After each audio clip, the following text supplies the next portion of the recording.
Hey everybody, hello, hi. So today I want to talk about three things with you guys. The first is what we learned from missing our goals. We tried something and it didn't work. What we then learned from hitting our goals and what that meant. And then what happened next, because actually what crowdfunding is the start. It's not the end. It's just where you get to get the money, and then the real hard work happens. So in terms of crowdfunding, most of you probably know a lot about crowdfunding, so I won't spend too much time on this, but there's two types, broadly speaking. One is the sort of the crowdfunding of things, of projects, of tangible stuff, and the other is the crowdfunding of businesses, of ideas, of sort of intangibles. So you're investing in something that's going to be a longer term return. I'm going to be talking about the former because that's what I know about.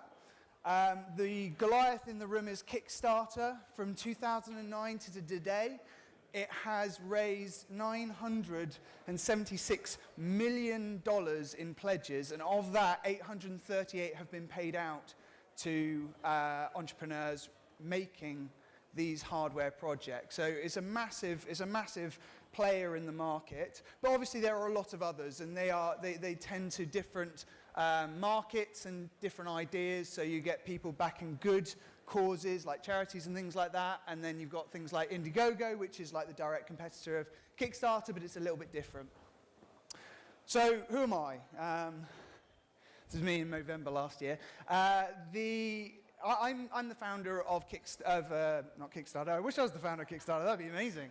I'm the founder of Nifty Drives, and we're now 8 people. We're based out in Manchester, and it all started. My background is I went to university in 2006, and then in 2010 I graduated, and then in 2012 everything changed. I was on course for a very boring normal job. I was studying Chinese.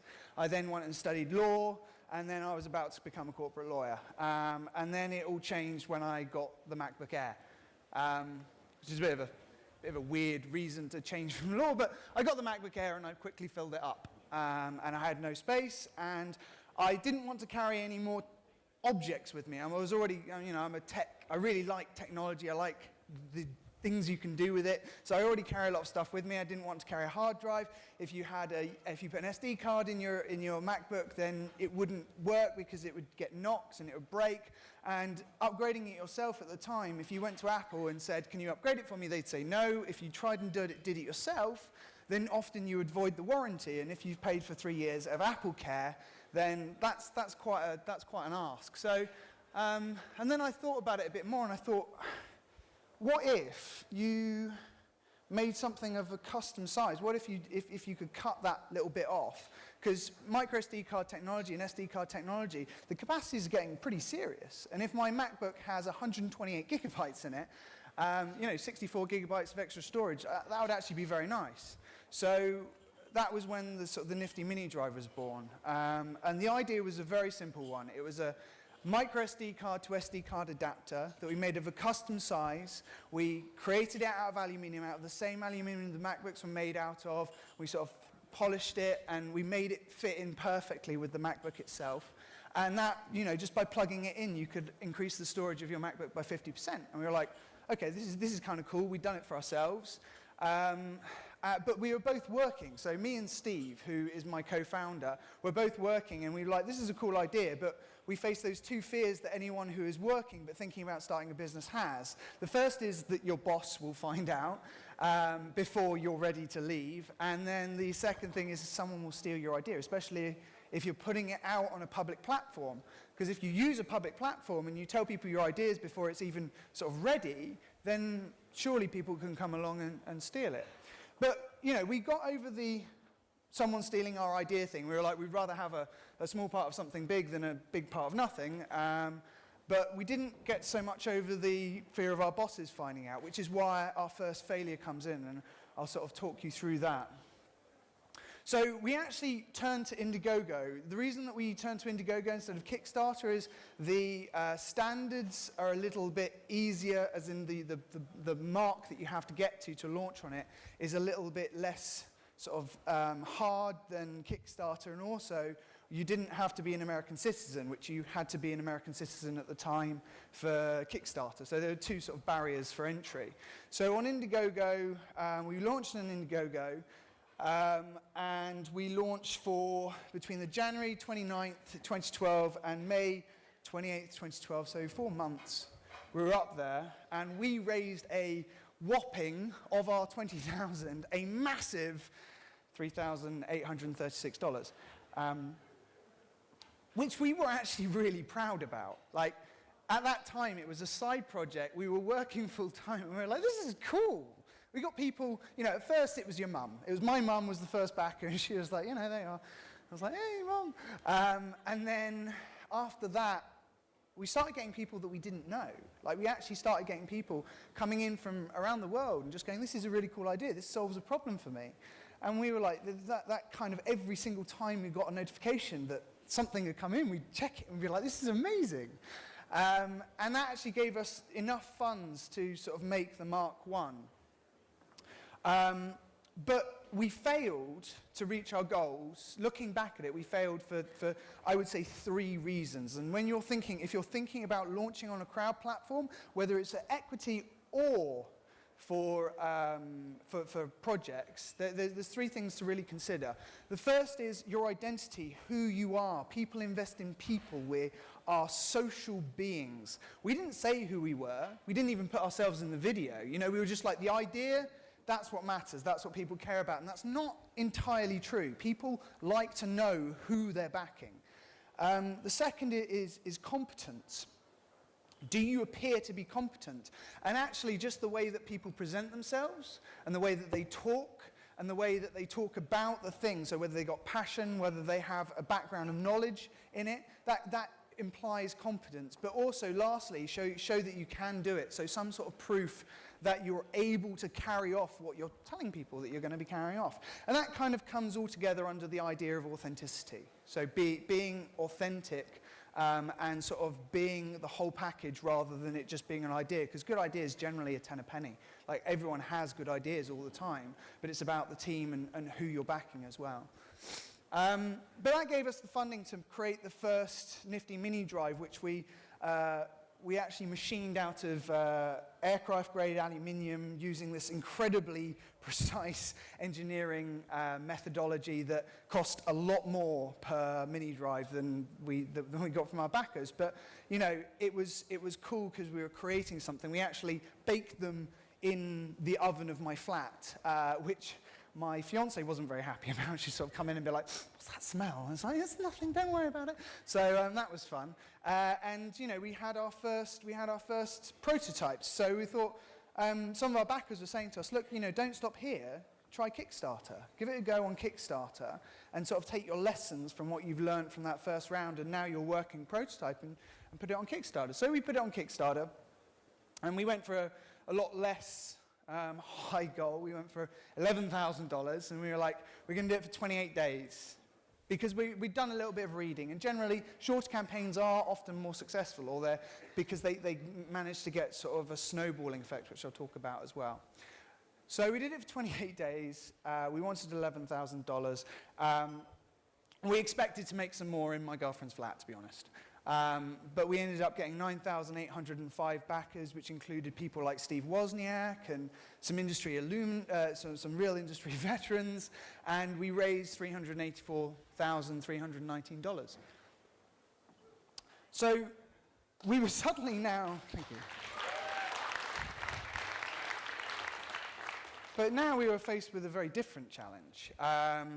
So first of all, you know, looking at the statistics, what was really interesting is that a lot of our funding came from outside of Kickstarter, i.e. someone had put a link directly to the campaign on their website or their blog or something like that, rather than people just arriving on the Kickstarter homepage and just searching for cool projects. So, you know, the network effect is really powerful, and it's something that I'm going to come back to. And that's where that sort of how you launch is so important.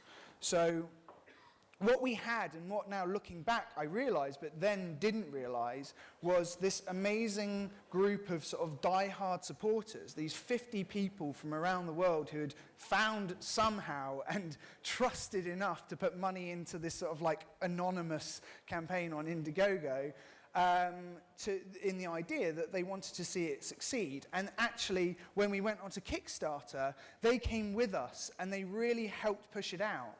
And that's where the power of sort of social network and word of mouth advertising comes in. So if you get that coordinated launch, then you can actually be multiple times more successful than you would be by just sort of doing it completely organically from one or two people. The second thing we did that's really important to do is show your workings. We show exactly how we've got to where we are, and a formulated plan, granted a completely inadequate in the circumstances, but a formulated plan of how we were going to get to the delivery of your Minidrive in your hands. And the last thing is we showed ourselves, we talked, we actually spoke directly to the people and said, look guys, this is who we are. This is how passionate we are about this technology. Granted, very simple technology, but this is how passionate we are about the sort of the solution that we're presenting. And that formulated to create a much more successful campaign. So we'd won, right? Yeah, that was the end of it. And we got to keep all the $384,000 and, ride around in yachts and stuff like that.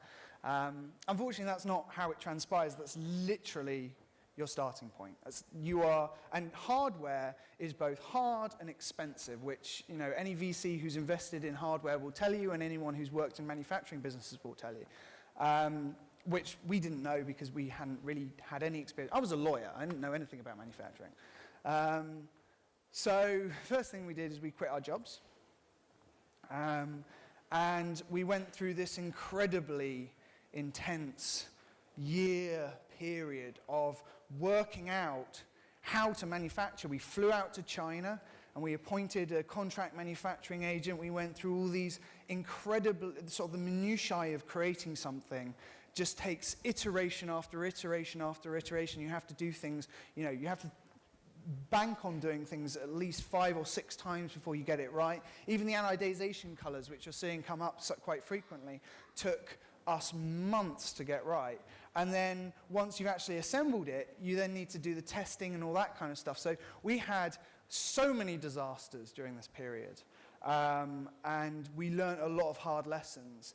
And I think one of the most important things that to consider is you have to give it your all, and you really do have to hire people to help you, because when you've bitten off something and it's bigger than you ever anticipated, you can never do it all yourself. But we eventually got to the Minidrive and where it is today. After firing our manufacturer and appointing Foxconn, so Foxconn's now a manufacturer, and sorting out distribution and logistics, which is incredibly complicated, especially for hardware, and then sort of took in sort of baptism of fire all the lessons that we were learning, and just started to build a business. So it stopped being just delivering this one product, but also working out how we were going to scale out. So building a website, building systems that could deal with customer support. Because if you have 9,805 backers and then get 5,000 more customers and then another 20,000 more customers, you're actually going to be getting every day, a couple of hundred emails. Especially if you're delivering late, right? Because people are like, where's my product? And you can't do your manufacturing and talk to everyone at the same time.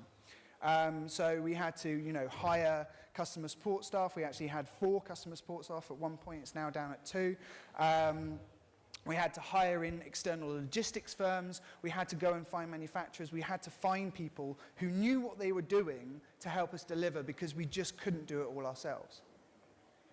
So that comes to sort of the 3 lessons that I feel we've really learnt, or that I would say to anyone thinking about doing a campaign and then, or just thinking about building their business going forwards. The first is, when you scale, you need to think about smart implementation of systems. So when you get lots of people coming in, there's one way of doing it, which is just throwing people at it. And the other way of doing it is to sort of sit back and sort of plan and work out how you're really going to access it. I mean, we only really put together a customer database. We put a customer database together way too late. We were working off Excel with 27,000 lines for way too long.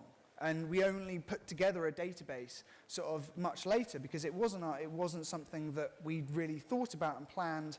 So if you are right in that moment where everything's just crazy, it is really beneficial to just step back and go, right, how am I going to go from here to where I want to be, which is, not doing 80-hour, 100-hour weeks where you're not really sleeping because you're trying to do everything the hard way, which is just throwing people at it. The second really important point, if you are thinking about starting a manufacturing company or a manufacturing project, is quality control is so important that I could talk for days about it. But the essence is your manufacturer won't be insulted by you getting an external quality control company to come in and check what's going on the assembly line. So during assembly quality control, even component quality control, and then pre-shipment quality control. If they are insulted, then get another manufacturer because they're not good.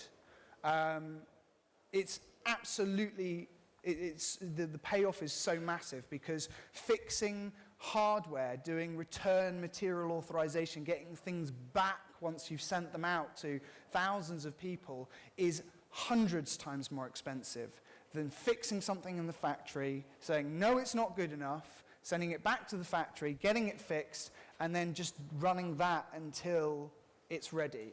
And the temptation, especially with something like Kickstarter, and if you're already 6 months late to delivery, is to ship things before they're ready or take it on trust that they're going to be okay. You are, especially if you are doing something at volume, you're often manufacturing in China.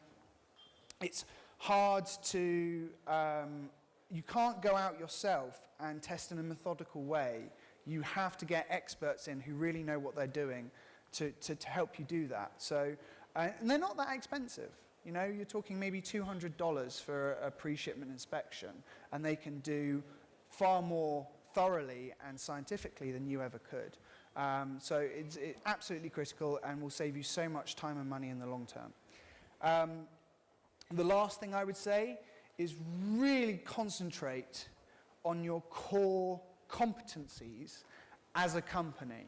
A lot of other Kickstarter campaigns I've seen, and in some cases what we did as well, is you kind of think, I can do everything. Like, so logistics, for example, you bring everything into your warehouse and you're like, okay, we'll get me, and then we'll get like the 5 of us, and then we'll go into university and we'll go get some students to come and help us pick and pack, and we'll go down to the post office and we'll put it in bags and we'll just send it off and we'll do that. It takes weeks, potentially months to ship out large volumes of stuff. And when I say large volumes, even like 2,000 is a large volume to be thinking about doing it as a small team in like sort of a flat or something like that. So you can look at the numbers and go, okay, so I can buy envelopes for this and I can get counter service for that. So it makes much more sense for us to do it in-house because we'll save loads of money. In the long term, you don't, because, I mean, we actually lost in the post, I think 30% of stuff going to Russia, 30%. Not quite sure why it was particularly in Russia, but logistics firms, good logistics firms, will be able to advise you based on a country-to-country basis what you should be thinking about in terms of should you be sending these out recorded or should you be just sending them out in post, what's going to be okay in terms of your loss rates. And I would absolutely encourage you go out and talk to as many people as possible who are experts in those fields and get them to come in and help you sort those things out rather than trying to do it yourself.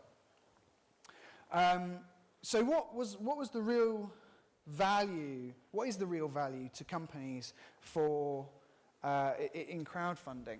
I mean, aside from the obvious you get the money. There is also a lot of value in the coverage you get. And as was being said earlier, you know, we were in The Verge and TechCrunch and the Huffington Post and Cult of Mac and a load of other publications. And that gives you great credit as you go forwards as well in building your business. And it's the kind of thing that you get, you know, if we got $400,000 in sales outside of Kickstarter, you know, it probably wouldn't be that interesting, especially for a manufacturing company doing the kind of things we do, to these kind of people. But if you're doing it in a public forum, there's this validation of the idea, there's this validation of the market, and people are interested because there's a buzz around it. The other thing is also the validation of the idea in terms of in the forum of the public. This idea of building a better mousetrap and people will come. Like once it builds up momentum, you get to sort of show off your idea and say, hey guys, what do you think? And as has been said earlier today, if people will put their credit card details in and press that purchase button, that is the absolute best validation of your idea. And that's what these crowdfunding platforms can do more than anywhere else. And also it gives you access to sort of scale and scope of manufacturing and suppliers and things like that that you probably wouldn't be able to get if you just picked up the phone and said, hey, this is who I am. So, you know, we wouldn't have been able to be working with people like Foxconn and, you know, with the logistics companies we are and things like that if we hadn't got that validation through crowdfunding. So, you know, I'd say they're the sort of long-term benefits for us above and beyond just the money. And lastly, obviously, the crowd, you know, the people who are behind it, which sort of comes part and parcel with expanding your network and giving you these opportunities to speak with these manufacturers. So the three takeaways I would say from my presentation are, number one, if you're thinking about putting yourself out in the public for your product, for your company, whatever, be authentic. I know that it's one of those terms that's said a lot, you know, this authenticity thing, but genuinely, just be yourself, be who you are. Don't try and pretend to be anything. Don't try and hide behind anything. Just present yourself as an individual or as a team and let people really, like, invest in you as people as much as in your idea. The second is the power of networks. That's not something I need to go on about with, you know, with you guys, but networks can be incredibly powerful at building a business quickly. And the last thing is stick to your core competencies. When you grow, again, has been mentioned by quite a few of the people who have been speaking, you do get distracted, or you think, you know, you can do something when actually there are so many problems, there are so many hard, difficult minutiae to almost every area of business that it makes so much more sense to stick to your competencies, especially when you're a small team, to be able to really leverage what you're good at and then leverage from other people what they're good at, and then you'll get a much better product and a much better experience for your customers ultimately. So I know that Kickstarter and crowdfunding has been mentioned quite a lot today, so if anyone's got any questions they want to ask me specifically, then please go ahead.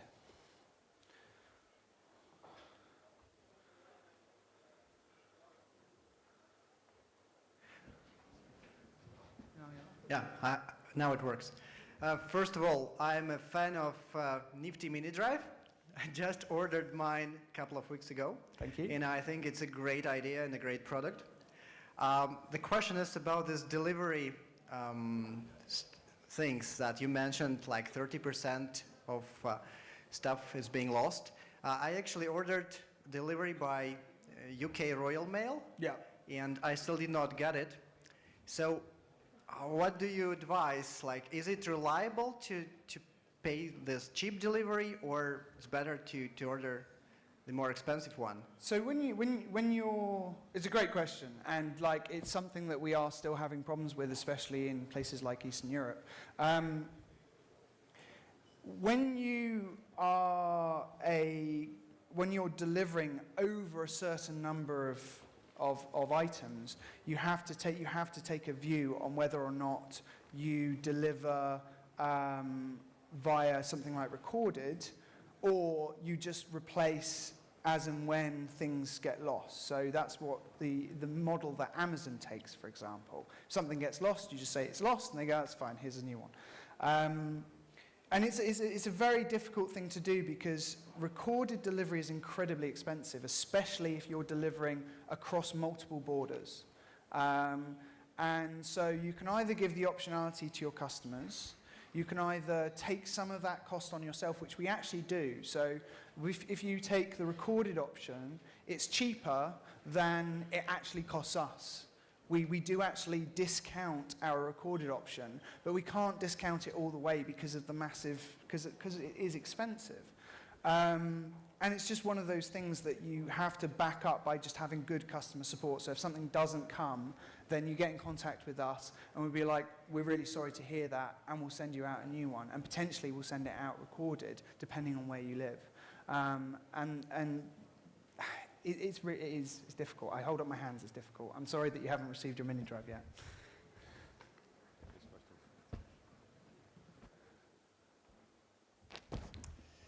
Hi, I'm Sven, and I'm an investment advisor in Billit Accelerator, that is a hardware accelerator for and starting in Estonia.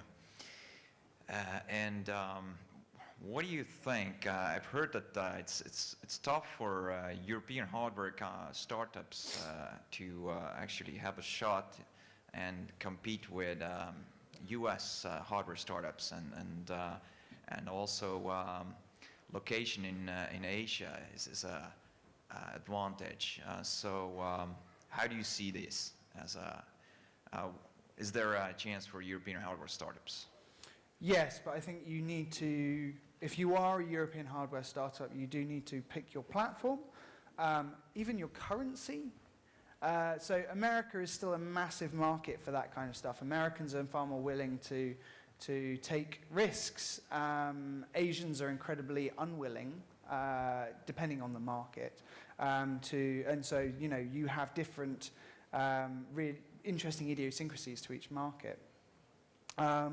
So I think that we chose dollars. We chose as ultimately Kickstarter USA. And I think that when we do our next Kickstarter campaign, we will still choose Kickstarter USA, even though Kickstarter Sterling is available, because people know and accept and are much more willing to invest in a currency that they're familiar with. And America is still one of the biggest markets for technology. So if you're aiming for somewhere where your key market is in a certain currency, or your key demographic or your key buyers are going to, you think that they will be in a certain currency in a certain market, then launch on a platform that works well for that market and currency, but you can be based in Europe. You don't have to be based anywhere. It's a global stage, right? So, yeah. So you told us about authenticity. So I'm representing hardware startup as well. So we are going to go on Kickstarter. And how do you think, should we tell that we are from Latvia and talk ourselves, or use voiceover in perfect English? Like, how does it affect the trust of the customers that we are from Europe, not from US? It's a tricky one.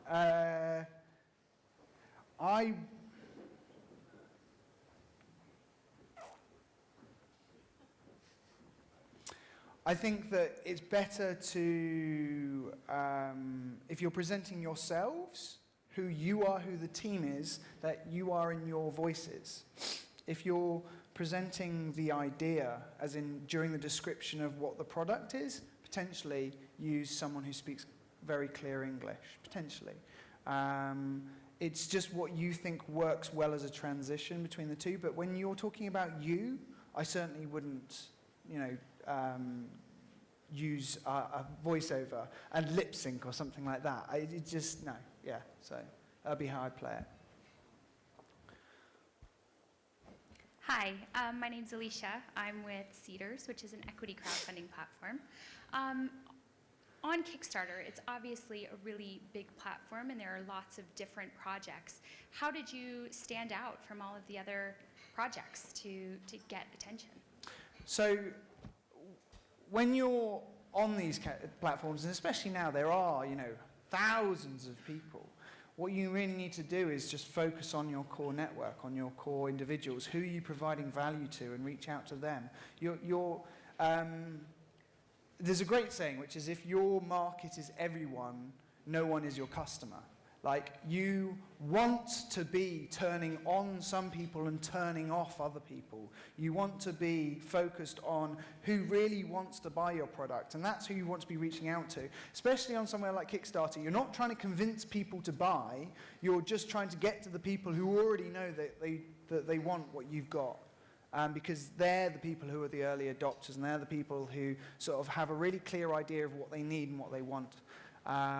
Everyone else, it's sales, and I'm not sure that that active marketing and convincing someone to buy something is what's right for a crowdfunding platform.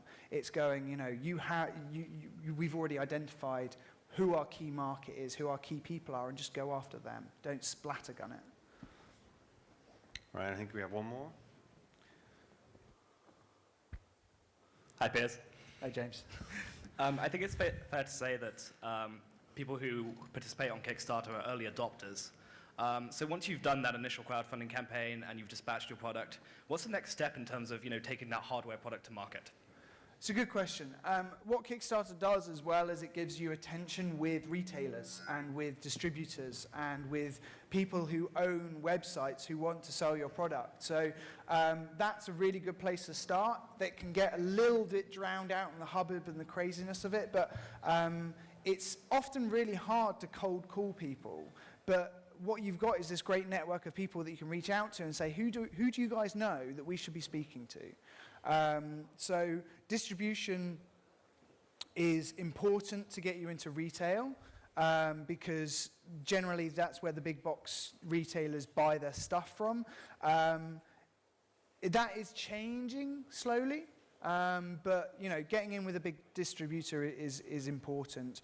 But also, the smaller websites and the people who are the early the ones that sort of really focus on niche products and stuff like that, they're great places to be to start to grow your audience outside of what was your initial just sort of hardcore supporters. But I'd also say making a good website of your own. If you've got your Kickstarter campaign and you've done it well, then you should have your website up there. People should be able to find you easily, and there will be traffic constantly going through.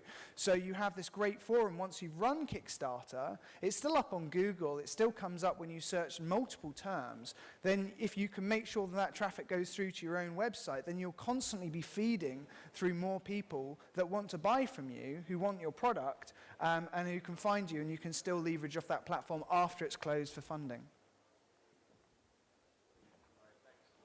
Hello. Thanks, Piers, for a great presentation. Oh, I just wanted to say thank you very much to the UK Trade Investment who paid for me to come out here. Thank you, guys. Thanks. And if anyone wants to tweet me, I'm just getting used to Twitter. I'm really slow on that. Tweet me, and I'm going to start trying to sort of answer questions and things like that. So if there's something you want to ask me, then yeah, just go ahead. Thank you, guys. Thanks very much, Piers.